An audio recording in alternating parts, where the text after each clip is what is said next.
Hello tanks and tankettes, and welcome to Patreon Supporter Spotlight number 61, which was supposed to be going up last week, but then I was building a new PC last week, so I do have a somewhat decent excuse.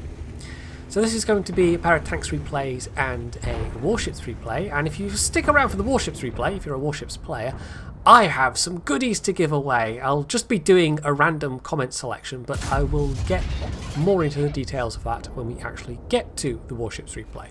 For now, we're going to start off with this tanks game, and you in the FV183 playing everybody's favourite 30 versus 30 tanks game mode. Everybody's second favourite 30 versus 30 tanks game mode. And let's just ignore the fact that there are only two of them, or have been only two of them. Yes, this is a grand battle, and you don't see a huge number of these replays pop up on YouTube, but I think that's mainly because the battles themselves tend to be a little bit campy, not particularly action-filled, and I think a lot of people just turned it off entirely, because it is one that you can toggle in the game settings. And a big part of that is, well, it's just a bigger version of a standard random game on a bigger map. And because it's a bigger map, you can end up with situations like this, where you're getting tank destroyers shooting you from places that you cannot possibly see. And so you have to be very careful about your angles. And so everybody takes cover and everybody plays a bit cautiously. And it tends not to be very action-filled. But there will be one or two amusing moments in this game, so it's not just going to be this, I promise. So you, as you can see, is using quite a lot of Hesh ammo. It's a fairly standard thing for this. It is the safe choice. It's also the more expensive choice because it's the premium ammo. But, you know, if it pens, it's going to do a lot of damage. If it doesn't pen, you're still going to get the splash, unlike the HE, which has much lower pen and will pretty much only do the splash. And the AP, which does have a pretty decent amount of penetration, but tends to troll you with odd bounces. So if you want reliable damage, Hesh is really the go-to.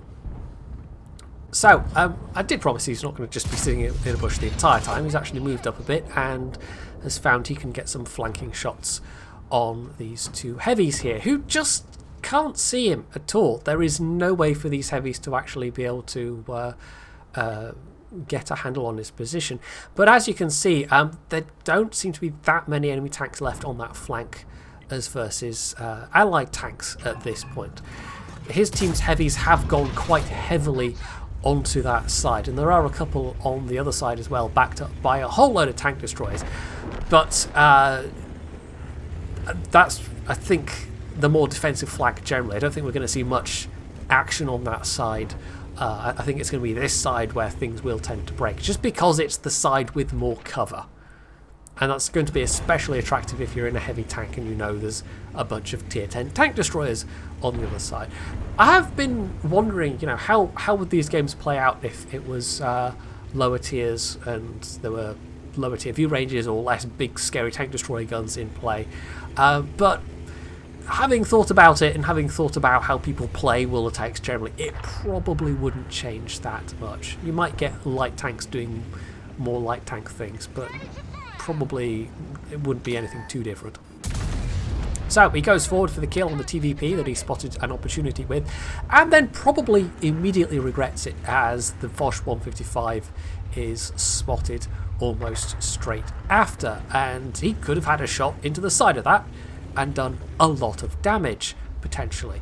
But as it was, well, he got another kill and a little bit more damage, but not as much as he could have. And that's always the thing with a big gun, is occasionally you'll take shots and immediately regret them because something much tastier pops up immediately afterwards. In this case, though, the regret was probably fairly short-lived, as that's a nice, now slightly less healthy than when he first saw it, E100.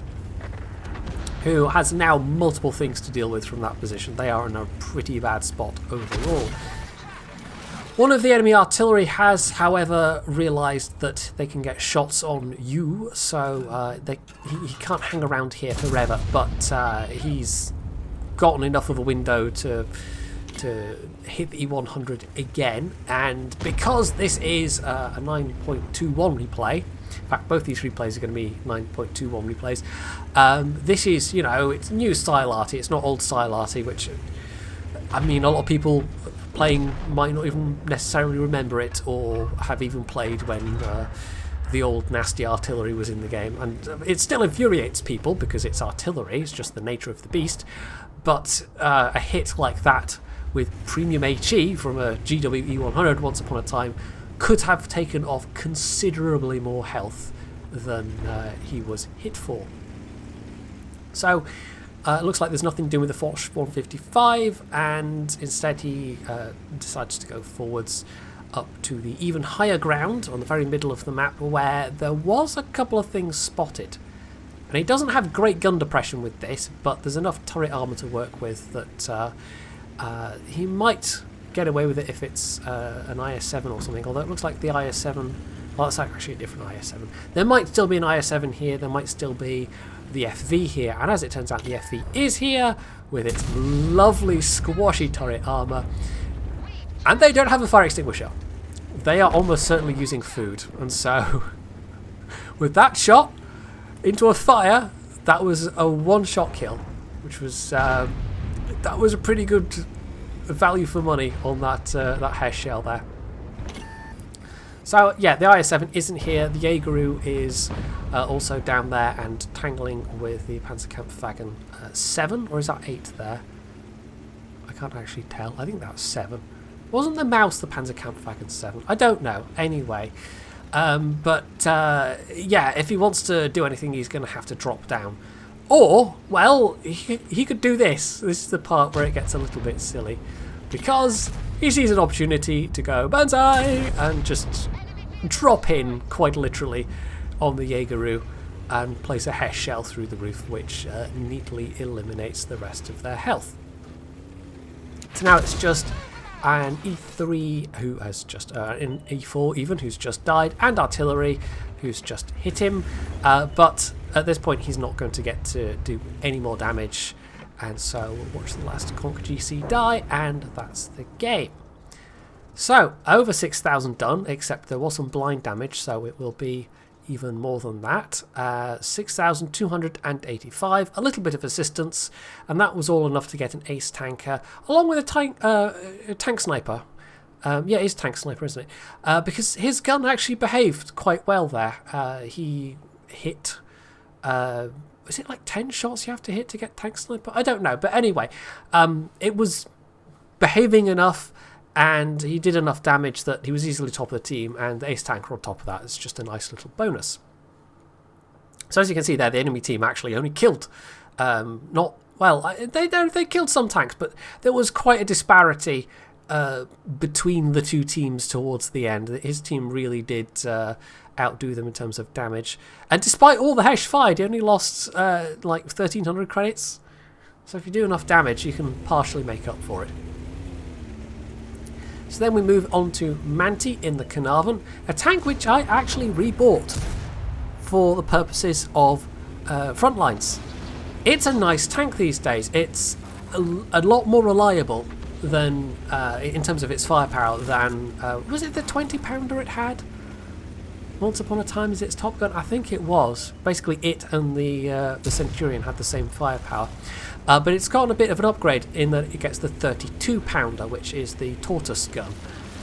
Well, the gun that the Torty had in real life, but more commonly associated perhaps with the Churchill gun carrier. It's a nice gun, and with the handling that it gets and the relatively bouncy turret and the bouncy upper front plate of this tank, plus the good gun depression, it's a very nice tank on a lot of maps.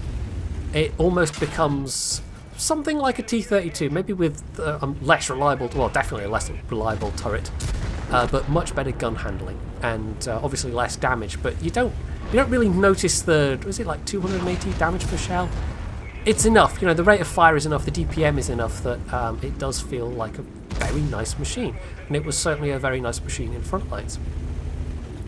Now this was all done with the free cam arcade view rather than using Manty's own point of view, because the last time I used one, I mean, he does have that habit of moving the camera to the right when he fires. I don't know if it's just the mouse he's using or a setup on his desk or whatever, but yeah, it proved to be a bit too distracting for some people, so I've just done this all free cam, and you can basically get the gist of the action.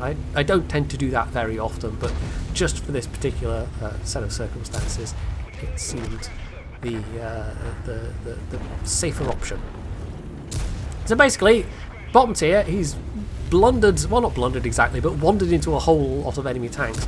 A fair few of whom just set their sights on him, and because they all concentrated down on the 0 line particularly, they weren't really trying to get any kind of enveloping manoeuvre going on. They just ran into a lot of fire from Manty's allies. He's still getting quite beaten up here, but his armour has proved to be pretty reasonable. He's doing a reasonable amount of damage, and he's also picked up a whole bunch of spotting just from all of these tanks that were trying to get him. And so, whilst Manty was taking this massive beating, his allies were dishing one out in return, and they've just completely ruffle-stomped this flank, with now over half the enemy team dead. The other flank is also getting fairly well crushed, so although this was quite a one-sided game overall and a fairly short replay overall, I thought it was still reasonably entertaining, and let me talk about the Canal a little bit as well. So that's all the damage he's going to get in terms of both damage done and spotting, but it was a pretty good result. That's nearly 5,000 combined, plus getting on towards 2k in terms of bounced damage. And although it wasn't enough for a mastery, a first class is still pretty decent. It will also be enough for being top of the team list as well, which is not bad for being bottom tier. But it could have been nastier, you know, if they could have, it was E75s, but you know, if it had been, say, the enemy mouse there, for example, or if the Foshby had gotten a shot at him, that could have been quite unpleasant. But as it was, because he had enough allies there, even though he didn't do the most damage, combined with the assistance, combined with the fact that he was bottom tier, yeah, for a 5-minute result, that was pretty alright. If only all tier 10 games could be like that when you're in a tier 8, but alas, they very rarely are. So then we're going to come on to Warships, and I've actually got a clip to show you to start with. Both are Armour games. This first one, he's in Queen Elizabeth, and he's going to die very shortly.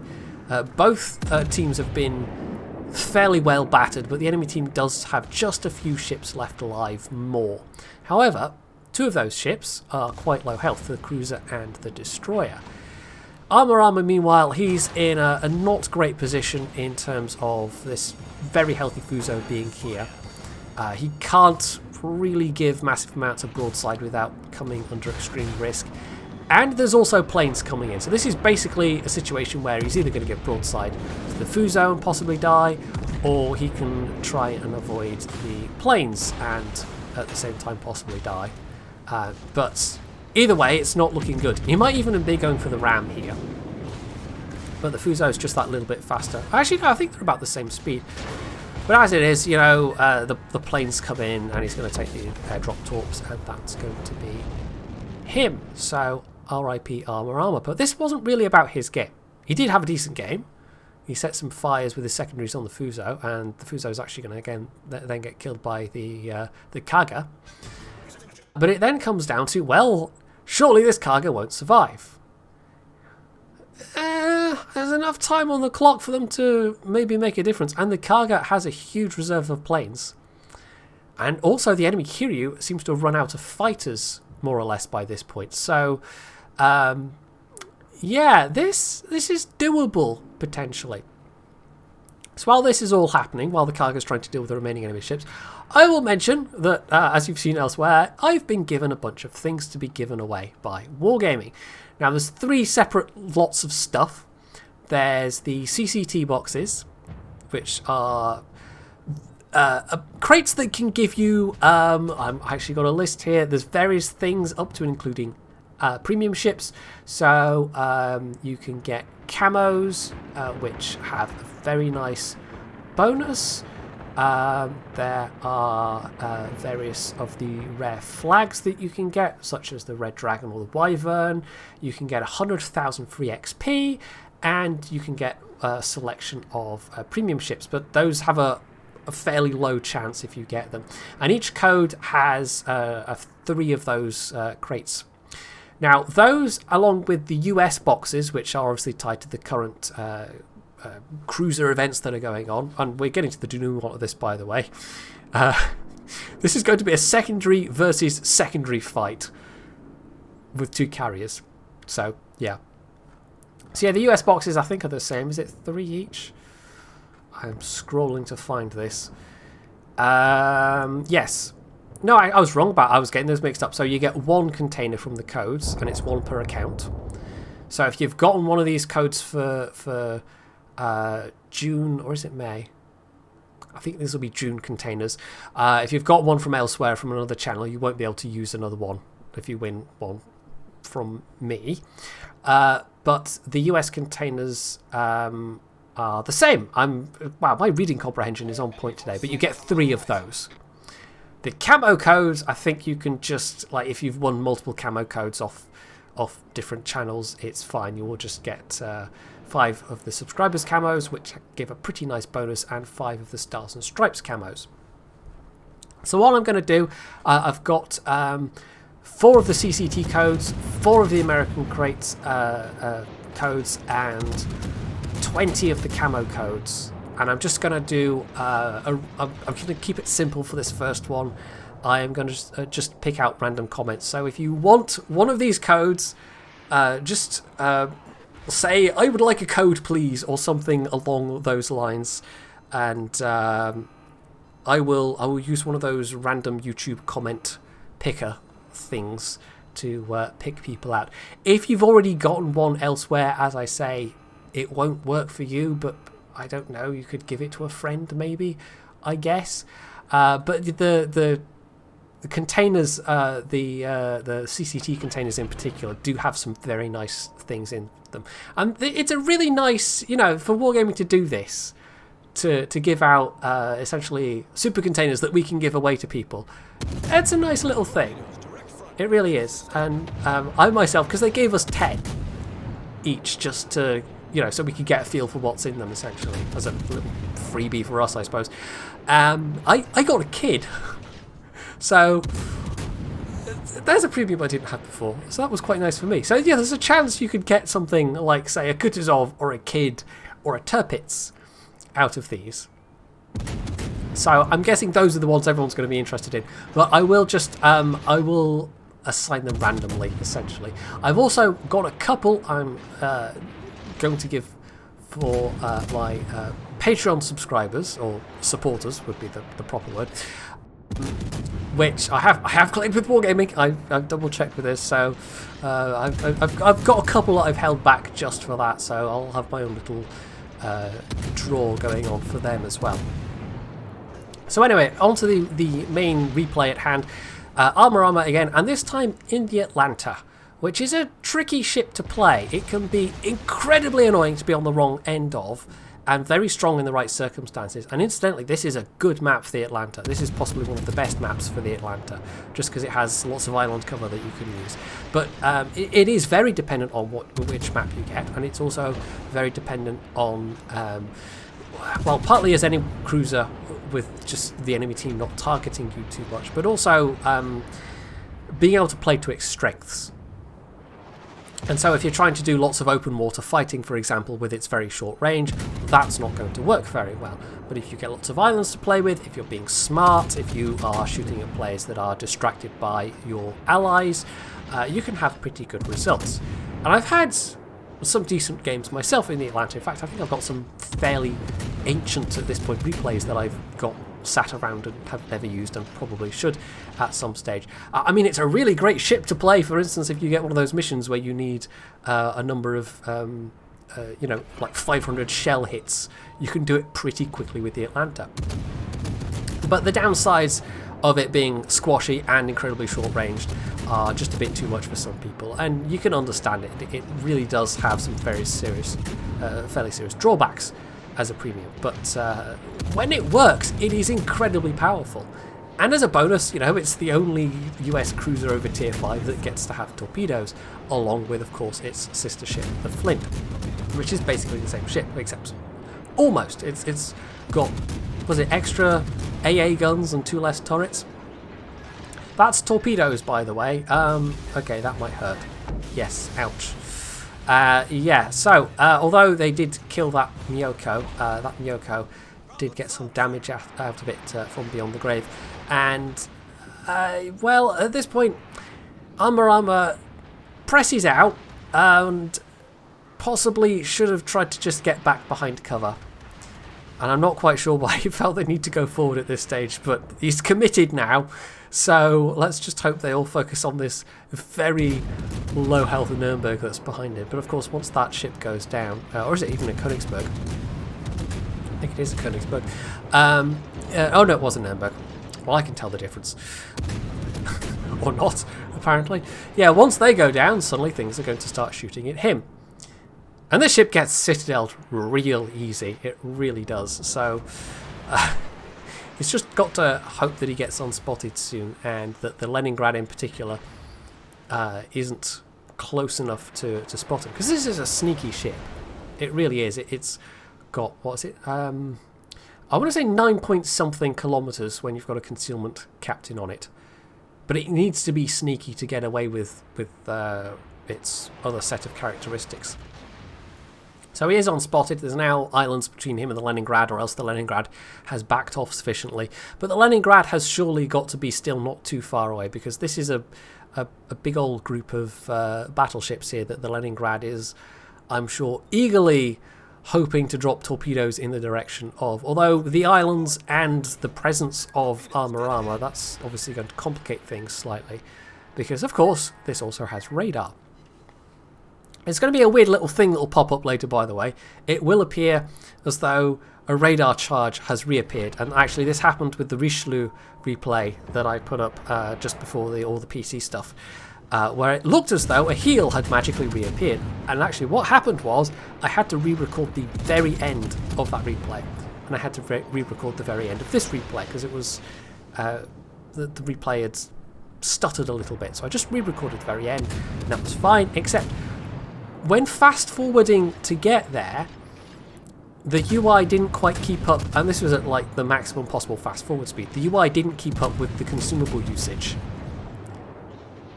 So it is just a replay bug with fast forwarding it at the fastest possible speed, and the UI not quite keeping up with it. So it's not that he's magically going to get a charge of radar back, it's the replays just being a little idiosyncratic. Anyway, so the Leningrad's still ahead, there's Molotov, and oh, hello, that's an Iron Duke as well, so he really doesn't want to go out here right now. The Molotov's guns are nasty, you know, he got a little bit lucky there with some of his angling before, and actually maybe could have fired some AP back at that Molotov for at least some of those salvos, because at closer ranges, well, everything's fairly close range in this ship, but the AP is actually quite effective, even though it's only 127mm AP.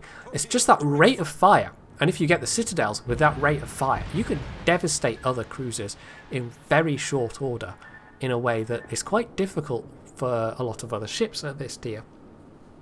Now there are the light cruisers coming up, of course, and there's also for the US, and there's also the Straws. But the 6-inch guns don't quite have the rate of fire, and you just don't have quite the sheer number of them as well. Although the Helena and the Premium Boise, or Boise, I'm not quite sure how one pronounces that, but they have, was it 10? There's 12 barrels apiece? I can't remember. Lots of guns anyway, so if someone gives you a broadside in that thing to shoot AP at, then that could be quite nasty. The Boise, actually, I could maybe take a very brief moment to mention it, because it's sort of relevant to what we're seeing right now. It's more or less Atlanta 2.0 as it is at the moment. It's not finalised, just imagine there's a work in progress tag on my voice right now. But when I was playing it, because now I've got all these test ships to play, so you'll see some test ship replays coming up as well in the near future. Yeah, that's one of the ones I've had for testing, and I've been playing around with it a bit, and it's got a little bit more range, only a little bit more than the Atlanta. The shell arcs are, you know, as bad as, you know what the US 6-inch gun shell arcs are like anyway. It's got slightly longer range on its radar. It's about a kilometre more, or is it a kilometre and a half? It's the same radar as the Indianapolis, essentially, which is pretty good for its tier.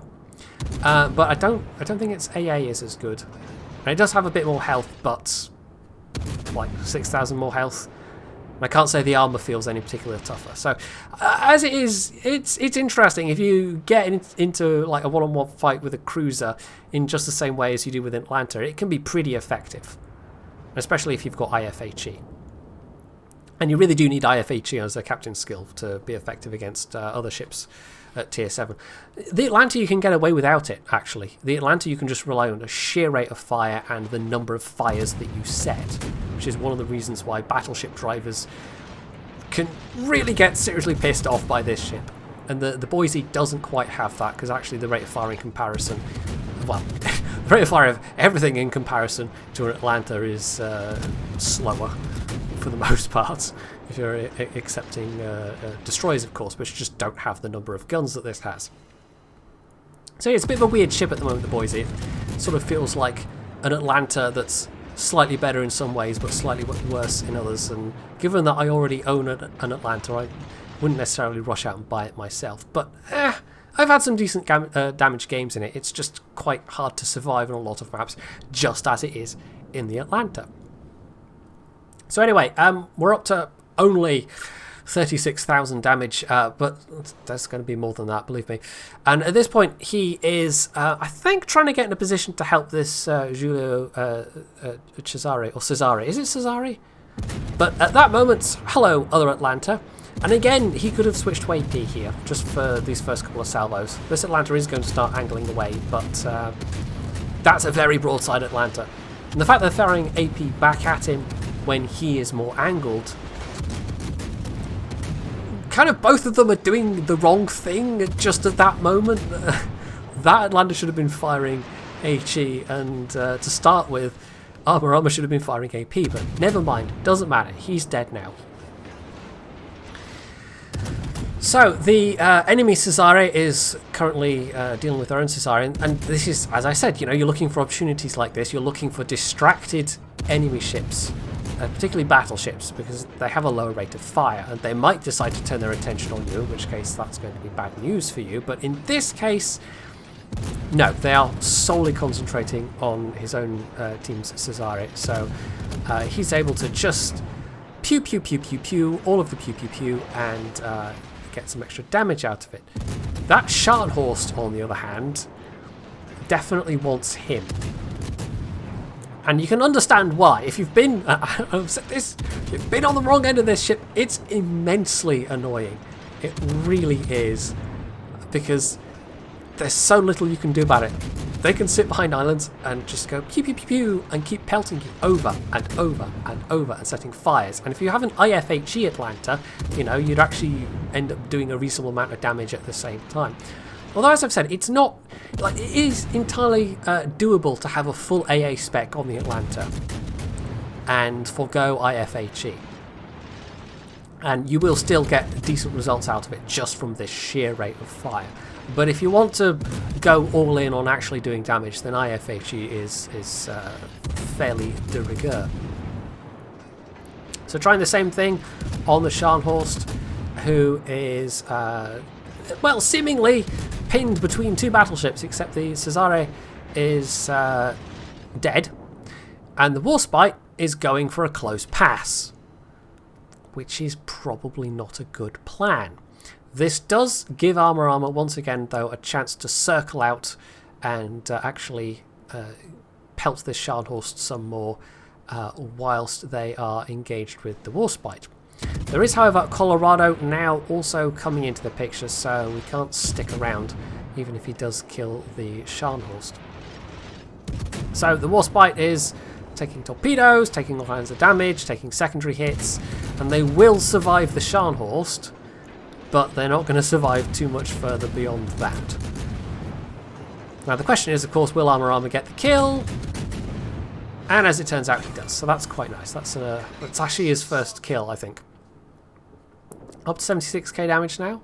Not bad. And as the Scharnhorst is dead, he's immediately become unspotted from the Colorado because, of course, they're out of his range. Now, I fast-forwarded about 30 or 40 seconds because it's just him turning back round towards the island, and that's enough time for the Colorado to be in range. And he could have held fire to keep stealthy for a bit longer there. So he's playing a slightly risky game right now because whichever way you angle this ship, battleship guns are very, very bad for you. You basically have to rely on not being hit. And if you're completely broadside on, you might get lucky with overpens, or they might just citadel you to oblivion. Or if you're angled a bit further round, you know, it might just be full pens instead of citadel hits, but it's still going to hurt a lot. So yeah, this is why this ship is very bad at fighting over open water. You want to avoid that as much as possible. So the fact that it is so annoying to play against sometimes, it's just an inherent part of the design, really. So if you notice the points, you'll have noticed that we are quite close, but his team is behind. And the fact that the sea cap keeps getting disrupted means that they've effectively only had one cap for at least the last, half of this game? Well, maybe not quite that long, but anyway. They are just enough behind on points, and it's getting close enough on time that somebody has to do something. Now, the Normandy is low health, and they do have a Nagato, who's much further north. Don't know why the Nagato's that much further north. Maybe they're really low health. The Texas there is also not that healthy, but if they can take out that Normandy, that would be great. The thing is, though, they don't know if the Normandy is backed up by the Leningrad or not, so I'm thinking that's why those two battleships are being especially cautious.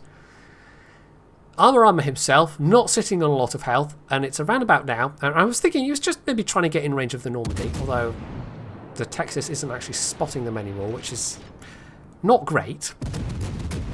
You could at least do with having eyes on that ship. But no, he's going to continue going around the corner, and we know there's a Colorado there. And if this is going to work, if he's going to get to use those torpedoes, which are, 4.5 kilometers? The Colorado had better be damn close to the corner, because if he's got to cover the distance to the edge of the cap circle, he's going to die. He might still die. This is just about the most risky thing you can do in an Atlanta, is try and charge down a battleship. If he dies, they've lost. But if he doesn't do anything, they've lost anyway. So this is really do or die. He's got to try this because they're going to lose regardless. At that stage, the Leningrad turns up. Now, I don't know if he's just focused on getting this Colorado so much that he didn't notice, but that Leningrad is very low health. And right as he switches to AP for firing at the Colorado at close range, which is actually not a bad idea, although I think the Colorado might be a bit too angled. Instead, he's firing AP at the Leningrad. But it doesn't matter, because the torpedoes find their mark, and that's enough points for them to win. And the Normandy actually died right before as well, so those two battleships dying just pushed them over the edge. So that was an incredibly risky end to that, but along with the Normandy going down, he really helped secure that game. Could have been nasty with that Leningrad popping out of nowhere, though. So 2.4k base XP, a good 1,000 base XP ahead of the rest of this team. And it just goes to show that if you can get away with it, if you can use the strengths of the Atlanta, and with a bit of luck maybe in various places as well, you can do quite well in this ship. But it does require you really fitting your play style to match that of the Atlanta. You can't make the Atlanta do your own thing. You have to do what the Atlanta is good at. It's not a flexible ship at all. Incidentally, it was also the enemy Atlanta that was the top of their team, so they must have had a reasonably good game as well.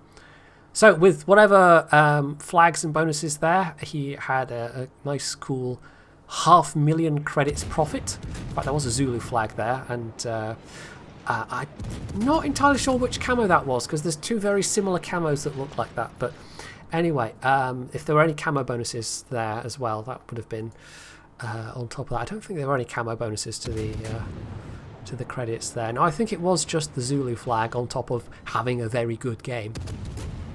So, yeah, that was a nice profitable game. That showed off some of what the Atlanta can do. Not a perfect Atlanta game by any means, but still, that was a pretty strong result. And he most certainly helped secure that from it being potentially a very close loss to instead a very close win. So that's everything for this supporter spotlight, and if you enjoyed it, you can leave any comments below. You can hit that like button, you can sub to my channel if you haven't already, and as always, stay tuned for more.